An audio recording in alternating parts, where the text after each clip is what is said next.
Hello friends, मैं doctor Asha Dikshit from Dikshit hospital and Harshay IVF centre Vapi से। और हम लोग बातें कर रहे थे third trimester of the pregnancy का लास्ट पड़ाव। तो हमने बातें की कि कैसे भावनात्मक तरीके से बच्चा हमारे साथ जुड़ जाता है, बच्चे की वायबिलिटी आ जाती है। तो इस टाइम में कई बार आपने सुना होगा कि अपनी जो सास होती है या मम्मी होती है वो बोलती है 8वां महीना भारी होता है, आपने सुना होगा। तो वो इसलिए वो लोग बोलते हैं कि प्री टर्म डिलीवरी अगर हो सकती है, अभी अपना बच्चे का वजन थोड़ा बड़ा हुआ होता है, पर इससे ज़्यादा एज ए डॉक्टर अभी ये बताऊँगी कि अगर कोई पेशेंट को प्रेगनेंसी इंड्यूस हाइपरटेंशन यानी कि ब्लड प्रेशर बढ़ने वाला है ड्यू टू प्रेगनेंसी, तो this is the time when blood pressure बढ़ सकता है, पाँव में सूजन आ सकती है। और ये टाइम में बच्चे के आसपास पानी कम होने की संभावना रहती है। 7 मंथ के बाद में बच्चे का ग्रोथ में ब्रेक लग सकती है, यानी कि IUGR इंट्रायूट्राइन ग्रोथ रिटार्डेशन होने की चांसेस रहते हैं। तो ये जो 7वें महीने के बाद का जो एक सफ़र है, अभी हम लोग ऐसा चाहते हैं क्योंकि अभी बच्चे का वजन भी लगभग 1-1.5 किलो जितना हो जाता है। 7वें महीने में बच्चे का वजन लगभग 1 किलो के आसपास हो जाता है और 8वें में 1.5 किलो के आसपास हो जाता है। तो बच्चे का वजन है, उसके बाद में माँ को भी चलने फिरने में थोड़ी थोड़ी दिक्कतें होती हैं। अगर वर्किंग मदर हो तो पाँव नीचे लटकते रहते हैं, तो पाँव में सूजन आता रहता है। कभी कभी किसी मदर को प्रेशर अभी ये बढ़ने लगता है, कभी IUGR का तकलीफ़ यानी कि बच्चे का ग्रोथ रिटार्ड होने का तकलीफ़ होता है। फिर ये टाइम है जबकि हमें सभी रिपोर्ट वापस एक बार करवाना चाहिए। और सबसे ज़्यादा इम्पॉर्टेंट, मैं स्ट्रेच करके आपको सबको बोलूँगी कि प्रेगनेंसी इंड्यूस्ड डायबिटीज़, उसको हम लोग बोलते हैं GDM, gestational diabetes mellitus, is becoming very common. वो जरा भी अच्छी बात नहीं है। आजकल हम लोग मैं तो मेरे क्लिनिक में हर तीसरा पेशेंट इज़ अ जेस्टेशनल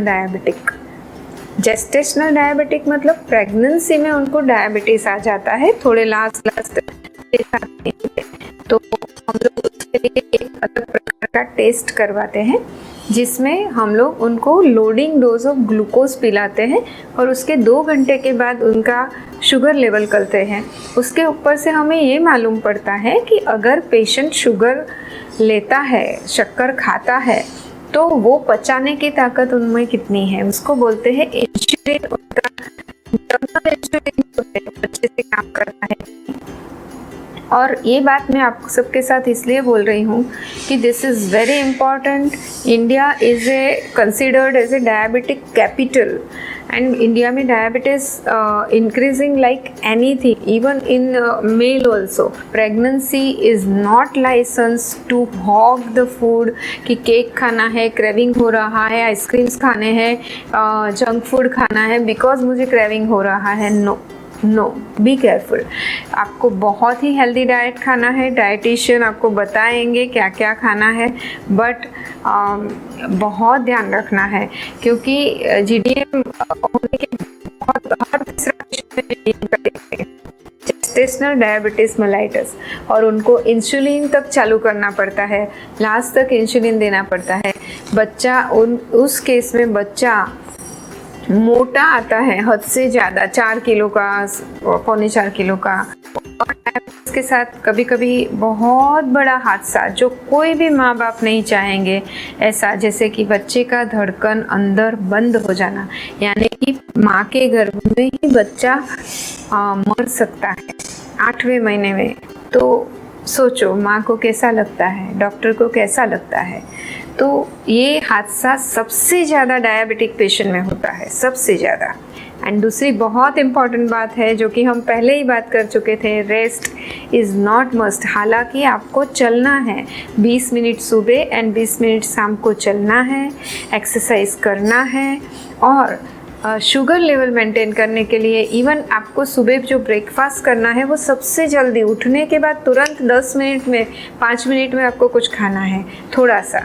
उसके बाद भले आपका नाश्ता जो पराठे वराठे हो बाद में कर लीजिए। सो सुबह का breakfast 2 times in third trimester. 7वें के बाद सुबह उठ के पहले बादाम खा लीजिए, आधा सेब खा लीजिए, फिर 1-1.5 घंटे के बाद आराम से अपने पराठे या ढोकले वगैरह जो भी बने हैं वो खा लीजिए। उसके बाद में लंच, उसके इवन लंच ब्रेक के पहले आप एक छाछ का ग्लास ले सकते हो। So multiple times normal diet, not containing high calorie, not fried food, ये ध्यान रखना है। Sorry, this is a topic of dietitian but I touched it because it is very necessary. So this is all about third trimester. और थोड़ी बातें करेंगे delivery normal या caesarean, वो हम लोग नेक्स्ट सेशन में बात करेंगे, जो कि really going to be a very hot favourite topic of everybody. हो सकता है सास और बहू के बीच का जो है, एक को सीजर चाहिए एक को नहीं चाहिए, तो और फिर हमारे ऊपर तो एलिगेशन है ही कि doctors are doing C section. So in next session let us discuss about it. Thank you very much.